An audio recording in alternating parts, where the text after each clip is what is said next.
ਤੁਹਾਡੀ story number ਜਿਹੜੀ 4 ਅਸੀਂ ਸਟਾਰਟ ਕੀਤੀ ਹੋਈ ਹੈ ਧਰਤੀ ਹੇਠਲਾ ਬੋਲਦ ਸਟੋਰੀ ਤੁਹਾਡੀ। ਤੇ ਸਭ ਤੋਂ ਪਹਿਲਾਂ ਤੁਸੀਂ ਜਿਸ ਤਰ੍ਹਾਂ ਦੇਖਿਆ ਕਿ ਜਿਹੜਾ ਮਾਨ ਸਿੰਘ ਤੇ ਕਰਮ ਸਿੰਘ ਦੋਨੋਂ ਦੋਸਤ ਹਨ ਫੌਜ ਦੇ ਵਿੱਚ, ਤੇ ਜਿਹੜਾ ਮਾਨ ਸਿੰਘ ਹੈ ਉਹ ਕਰਮ ਸਿੰਘ ਦੇ ਪਿੰਡ ਜਾ ਰਿਹਾ ਹੈ ਕਿਉਂਕਿ ਹੁਣ ਉਹਦੀ ਛੁੱਟੀ ਖਤਮ ਹੋਣ ਵਾਲੀ ਸੀ। ਇਸ ਤਰ੍ਹਾਂ ਕਰਮ ਸਿੰਘ ਨੇ ਕਿਹਾ ਸੀ ਕਿ ਮੇਰੇ ਪਿੰਡ ਜਾ ਕੇ ਆਈ, ਤੇ ਇਸ ਤਰ੍ਹਾਂ ਮਾਨ ਸਿੰਘ ਦੇ ਨਾਲ ਉਹਦੇ ਘਰ ਦੇ ਕੋਈ ਵੀ ਜਿਹੜੇ ਖੁੱਲ੍ਹ ਕੇ ਗੱਲਬਾਤ ਨਹੀਂ ਕਰਦੇ, ਤੇ ਮਾਨ ਸਿੰਘ ਜਿਹੜਾ ਉਹਨੂੰ ਥੋੜ੍ਹਾ ਚੰਗਾ ਨਹੀਂ ਲੱਗਦਾ। ਤੇ ਇਸ ਤਰ੍ਹਾਂ ਕਹਿੰਦੇ ਕਿ ਜਦੋਂ ਰਾਤ ਨੂੰ ਜਸਵੰਤ ਸਿੰਘ ਉਹਦਾ ਭਰਾ ਆਉਂਦਾ ਤਾਂ ਉਸ ਤੋਂ ਬਾਅਦ ਖੁੱਲ੍ਹ ਕੇ ਥੋੜ੍ਹੀ ਬਹੁਤ ਗੱਲ ਹੁੰਦੀ, ਪਰ ਫਿਰ ਵੀ ਕੋਈ ਜਵਾਬ ਨਹੀਂ ਦਿੰਦਾ। ਆਪਣੀ ਵਾਰੀ ਕਦੋਂ ਇਹ ਪਾਣੀ ਦੀ, ਪਰਸੋਂ 3 ਵਜੇ ਸਵੇਰੇ ਲੱਗਣੀ ਹੈ। ਤੇ ਜਿਹੜਾ ਹੁਣ ਕਰਮ ਸਿੰਘ ਦਾ ਬਾਪੂ ਹੈ ਉਹ ਗੱਲ ਨੂੰ ਦੂਜੇ ਪਾਸੇ ਪਾਉਣ ਲਈ ਜਿਹੜੀ ਆ ਉਹ ਖੇਤਾਂ ਦੇ ਨਾਲ ਜਿਹੜੀ ਰਿਲੇਟਡ ਗੱਲਾਂ ਕਰਨੀਆਂ ਸ਼ੁਰੂ ਕਰ ਦਿੰਦਾ ਕਿ ਖੇਤਾਂ ਨੂੰ ਪਾਣੀ ਦੇਣਾ ਕਦੋਂ ਦੇਣਾ ਹੈ। 3 ਵਜੇ ਸਵੇਰ ਦਾ ਨਾਂ ਸੁਣ ਕੇ ਮਾਨ ਸਿੰਘ ਨੇ ਫਿਰ ਗੱਲ ਛੇੜੀ। ਉਹ ਆਪਣੇ ਯਾਰ ਦੀਆਂ ਰੱਜ ਕੇ ਗੱਲਾਂ ਕਰਨੀਆਂ ਚਾਹੁੰਦਾ ਸੀ। ਜਦੋਂ ਉਹਨੇ ਕਿਹਾ ਕਿ ਵਾਰੀ 3 ਵਜੇ ਦੀ ਹੈ, ਉਹਨੇ ਫਿਰ ਗੱਲ ਛੇੜੀ ਕਿ ਜੋ ਬਹੁਤ ਸਾਰੀਆਂ ਗੱਲਾਂ ਜਿਹੜੀਆਂ ਕਰਨਾ ਚਾਹੁੰਦਾ ਸੀ ਕਰਮ ਸਿੰਘ ਦੇ ਪਰਿਵਾਰ ਦੇ ਨਾਲ। ਹੋਰ ਗੱਲ ਤੇ ਗੱਲ, ਕਰਮ ਸਿੰਘ ਪਹਿਰ ਰਾਤ ਉੱਠਣ ਤੋਂ ਤਾਂ ਬਚ ਗਿਆ।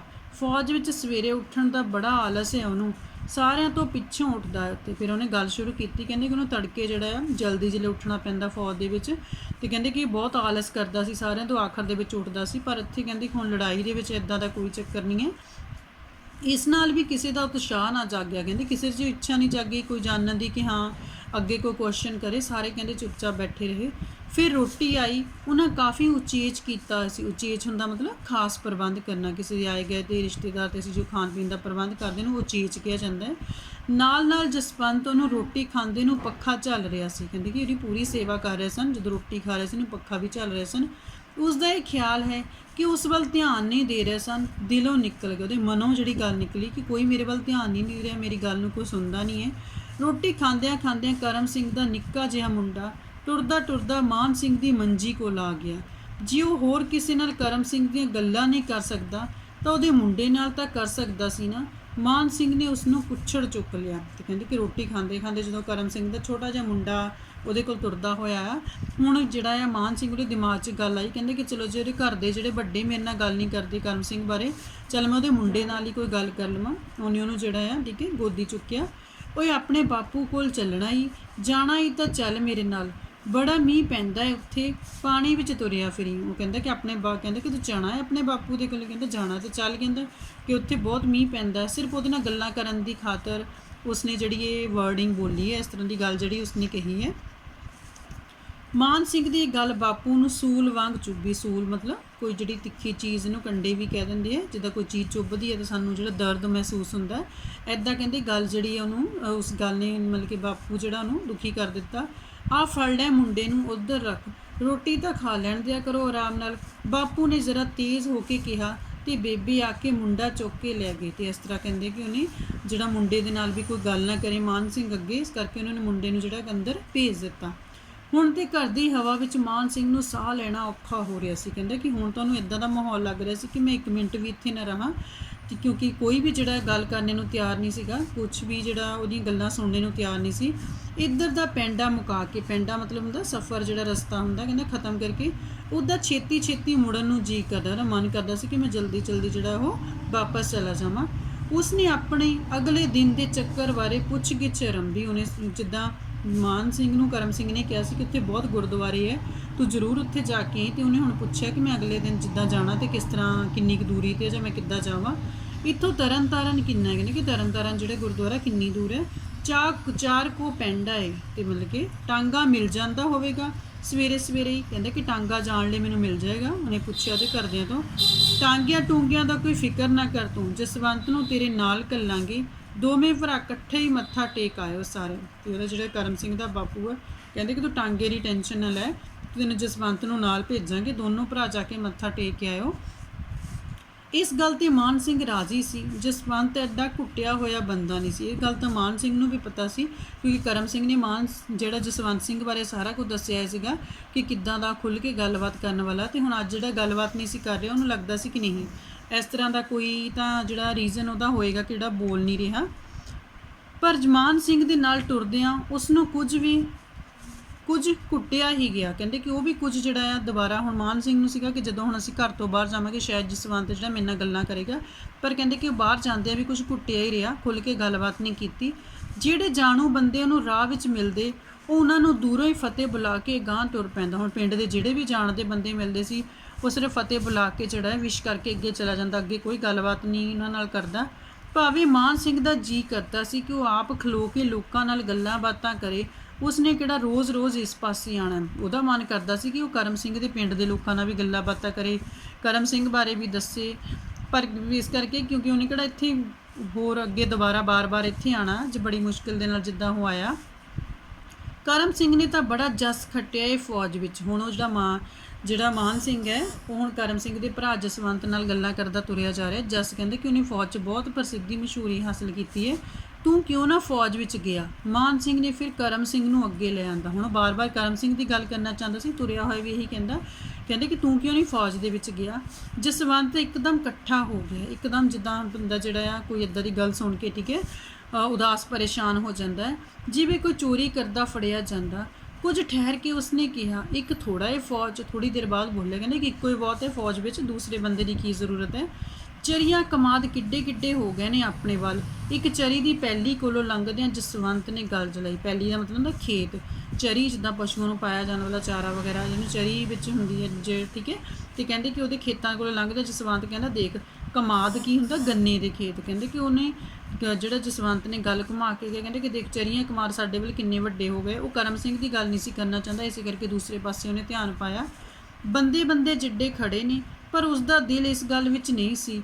ਉਹ ਤੇ ਆਪਣੇ ਯਾਰ ਦੀਆਂ ਗੱਲਾਂ ਕਰਨੀਆਂ ਚਾਹੁੰਦਾ ਸੀ। ਕਹਿੰਦਾ ਕਿ ਜਿਹੜਾ ਮਾਨ ਸਿੰਘ ਹੈ ਉਹ ਹੋਰ ਕਿਸੇ ਗੱਲ ਵੱਲ ਧਿਆਨ ਨਹੀਂ ਸੀ ਦੇਣਾ ਚਾਹੁੰਦਾ, ਉਹ ਸਿਰਫ ਕਰਮ ਸਿੰਘ ਦੀਆਂ ਗੱਲਾਂ ਕਰਨੀਆਂ ਚਾਹੁੰਦਾ ਸੀ।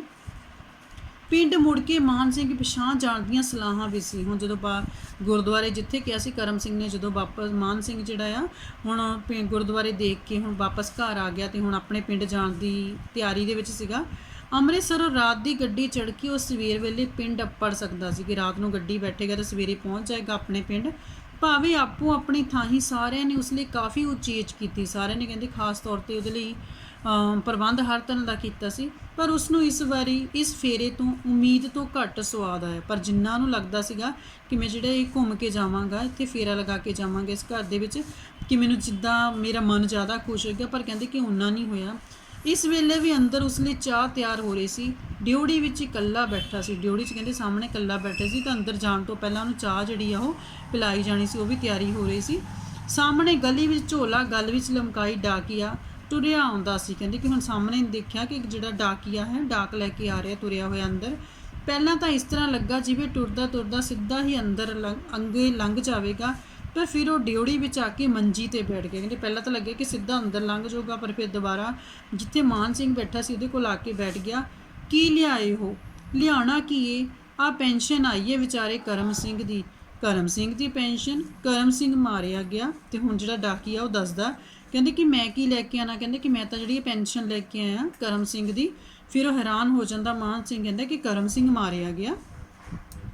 ਬਾਦਸ਼ਾਹੋ ਸਾਰਾ ਇਲਾਕਾ ਤਰਾਸ ਪਿਆ ਕਰਦਾ ਏ ਤੇ ਤੁਸੀਂ ਉਹਦੇ ਘਰ ਬੈਠੇ ਪੁੱਛਦੇ ਹੋ ਕਰਮ ਸਿੰਘ ਮਾਰਿਆ ਗਿਆ।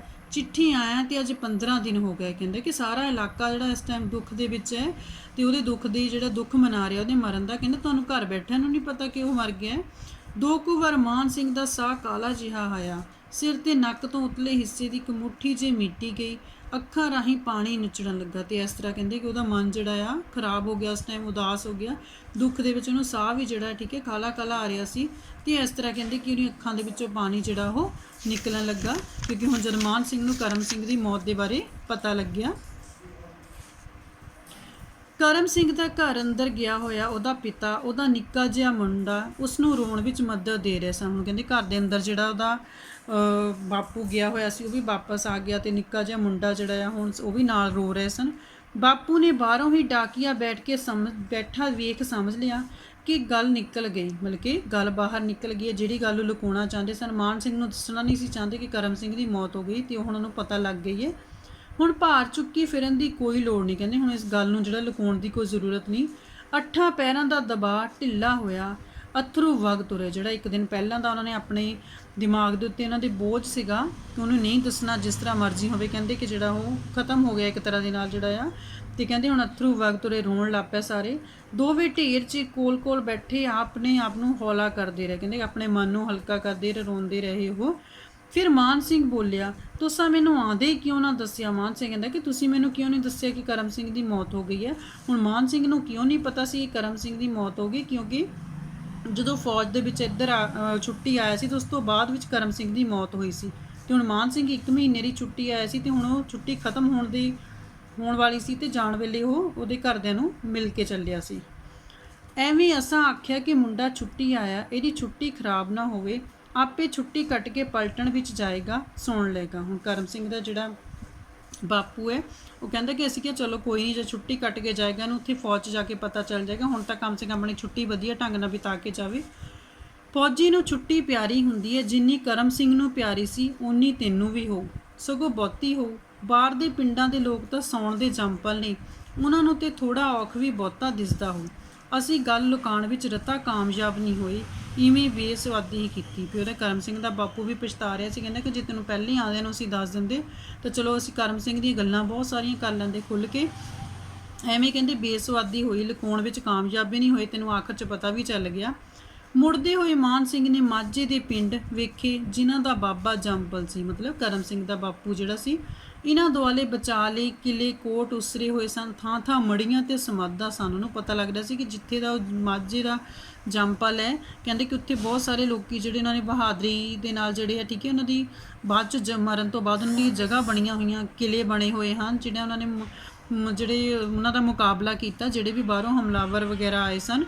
ਜਿਹੜੀਆਂ ਪਿਛਲੀ ਪੀੜ੍ਹੀਆਂ ਵਿੱਚ ਇਹਨਾਂ ਲੋਕਾਂ ਦੀ ਭਾਰਤ 'ਤੇ ਧਾਵਾ ਕਰਨ ਵਾਲਿਆਂ ਨਾਲ ਲੜਨ ਮਰਨ ਦੀਆਂ ਕਹਾਣੀਆਂ, ਕਹਿੰਦੇ ਕਿ ਇੱਦਾਂ ਦੀਆਂ ਜਗ੍ਹਾ ਮੜੀਆਂ ਦੇਖੀਆਂ, ਜਿਸ ਤੋਂ ਪਤਾ ਲੱਗਦਾ ਹੈ ਕਿ ਇਹਨਾਂ ਦੀਆਂ ਪਿਛਲੀਆਂ ਪੀੜ੍ਹੀਆਂ ਜਿਹੜੀਆਂ ਸਨ, ਇਹਨਾਂ ਦੇ ਬਜ਼ੁਰਗ ਸਨ, ਉਹਨਾਂ ਨੇ ਜਿਹੜਾ ਆ, ਠੀਕ ਹੈ, ਕਿ ਲੜੇ ਮਰੇ ਸਨ, ਉਹਨਾਂ ਨੇ ਦੁਸ਼ਮਣ ਦਾ ਮੁਕਾਬਲਾ ਕੀਤਾ ਸੀ। ਇਸ ਕਰਕੇ ਬਾਬੇ ਦੀ ਸਹਿਣ ਸ਼ਕਤੀ ਇੰਨੀ ਵਧੀ ਹੋਈ ਸੀ, ਉਹ ਦੂਜੇ ਨੂੰ ਹੌਲਾ ਰੱਖਣ ਲਈ ਆਪ ਹੋਰ ਭਾਰ ਚੁੱਕਣਾ ਚਾਹੁੰਦਾ ਸੀ। ਹੁਣ ਮਾਨ ਸਿੰਘ ਨੂੰ ਗੱਲ ਸਮਝ ਆਈ ਸੀ ਕਿ ਕਿਉਂ ਬਾਬਾ ਜਿਹੜਾ ਆ ਉਹਨੇ ਇੰਨਾ ਬਹਾਦਰ ਸੀ। ਕਹਿੰਦੇ ਕਿ ਦੂਜਿਆਂ ਨੂੰ ਹਲਕਾ ਰੱਖਣ ਲਈ, ਦੂਜਿਆਂ ਨੂੰ ਜਿਹੜਾ ਆ ਦੁੱਖ ਤੋਂ ਬਚਾਉਣ ਲਈ, ਕਹਿੰਦੇ ਕਿ ਆਪ ਭਾਰ ਚੁੱਕਣਾ ਚਾਹੁੰਦਾ ਸੀ, ਆਪ ਜਿਹੜਾ ਆ ਉਹ ਦੁਖੀ ਰਹਿ ਕੇ, ਪਰ ਉਹ ਮਾਨ ਸਿੰਘ ਨੂੰ ਨਹੀਂ ਸੀ ਦੱਸਣਾ ਚਾਹੁੰਦਾ। ਮਾਨ ਸਿੰਘ ਨੇ ਸੁਣਿਆ ਹੋਇਆ ਸੀ ਕਿ ਇੱਕ ਧੌਲ ਹੈ ਜੋ ਆਪਣੇ ਸਿਰਾਂ 'ਤੇ ਸਾਰੀ ਧਰਤੀ ਦਾ ਭਾਰ ਚੁੱਕ ਕੇ ਖੜਾ ਰਹਿੰਦਾ ਹੈ। ਕਹਿੰਦੇ ਕਿ ਹੁਣ ਇੱਥੇ ਉਹ ਗੱਲ ਕਲੀਅਰ ਹੁੰਦੀ ਕਿ ਧਰਤੀ ਹੇਠਲਾ ਬੋਲਦ, ਧੌਲ ਮਤਲਬ ਬੋਲਦ, ਕਹਿੰਦੇ ਕਿ ਉਹਨੇ ਸੁਣਿਆ ਸੀ ਇੱਕ ਬੋਲਦ ਜਿਹੜਾ ਧੌਲ ਹੈ ਜਿਹਨੇ ਸਾਰੀ ਧਰਤੀ ਦਾ ਭਾਰ ਚੁੱਕ ਕੇ ਖੜਾ ਹੈ। ਤੇ ਉਸ ਨੂੰ ਇਸ ਤਰ੍ਹਾਂ ਲੱਗਾ ਜਿਵੇਂ ਕਰਮ ਸਿੰਘ ਦਾ ਪਿਤਾ ਹੀ ਉਹ ਧੌਲ ਸੀ ਜਿਹੜਾ ਭਾਰ ਥੱਲੇ ਦੱਬਿਆ ਹੋਣ ਪਿੱਛੋਂ ਵੀ ਲੋਕਾਂ ਦਾ ਭਾਰ ਚੁੱਕਣਾ ਚਾਹੁੰਦਾ ਸੀ। ਤੇ ਹੁਣ ਜਿਹੜਾ ਉਹ ਕਹਿੰਦੇ ਕਿ ਉਹਨੂੰ ਹੁਣ ਇਹ ਮਹਿਸੂਸ ਹੋਇਆ ਕਿ ਜਿਹੜਾ ਉਹਨੇ ਸੁਣਿਆ ਹੋਇਆ ਸੀ ਕਿ ਧਰਤੀ ਦੇ ਹੇਠਾਂ ਇੱਕ ਧੌਲ ਜਿਹੜਾ ਬੋਲਦ ਹੈ ਜਿਹਨੇ ਸਾਰੀ ਧਰਤੀ ਦਾ ਭਾਰ ਚੁੱਕਿਆ ਹੋਇਆ, ਤੇ ਅੱਜ ਕਹਿੰਦੇ ਕਿ ਜਿਹੜਾ ਹੁਣ ਮਾਨ ਸਿੰਘ ਉਹਦੀ ਤੁਲਨਾ ਜਿਹੜੀ ਹੈ, ਉਸ ਬੋਲਦ ਦੀ ਤੁਲਨਾ ਜਿਹੜੀ ਹੈ, ਉਸ ਧੌਲ ਦੀ ਤੁਲਨਾ ਜਿਹੜੀ ਆ ਉਹ ਕਰਮ ਸਿੰਘ ਦੇ ਬਾਪੂ ਨਾਲ ਕਰਦਾ, ਕਿਉਂਕਿ ਉਹ ਆਪ ਦੁੱਖ ਸਹਿ ਕੇ ਵੀ, ਦੁਖੀ ਰਹਿ ਕੇ ਵੀ, ਪਰ ਜਿਹੜਾ ਦੂਸਰਿਆਂ ਨੂੰ ਦੁੱਖ ਨਹੀਂ ਸੀ ਦੇਣਾ ਚਾਹੁੰਦਾ। ਤੇ ਇਸ ਤੇ ਕਰਕੇ ਉਹਨੇ ਜਿਹੜਾ ਮਾਨ ਸਿੰਘ ਤੋਂ ਕਰਮ ਸਿੰਘ ਦੀ ਮੌਤ ਦਾ ਜਿਹੜਾ ਉਹ ਲੁਕੋ ਰੱਖਿਆ। ਤੇ ਇਸ ਤਰ੍ਹਾਂ ਇਸ ਕਹਾਣੀ ਦੇ ਵਿੱਚ ਧਰਤੀ ਹੇਠਲਾ ਬੋਲਦ ਜਿਹੜਾ ਆ ਉਹ ਮਾਨ ਸਿੰਘ ਜਿਹੜਾ ਆ ਉਹ ਕਰਮ ਸਿੰਘ ਦੇ ਬਾਪੂ ਨੂੰ ਕਹਿੰਦਾ ਹੈ, ਕਿਉਂਕਿ ਉਹ ਖੁਦ ਦੁਖੀ ਰਹਿ ਕੇ ਦੂਸਰੇ ਨੂੰ ਜਿਹੜਾ ਆ ਦੁਖੀ ਨਹੀਂ ਸੀ ਦੇਖਣਾ ਚਾਹੁੰਦਾ, ਮਾਨ ਸਿੰਘ ਦੀ ਛੁੱਟੀ ਨਹੀਂ ਸੀ ਖਰਾਬ ਕਰਨਾ ਚਾਹੁੰਦਾ।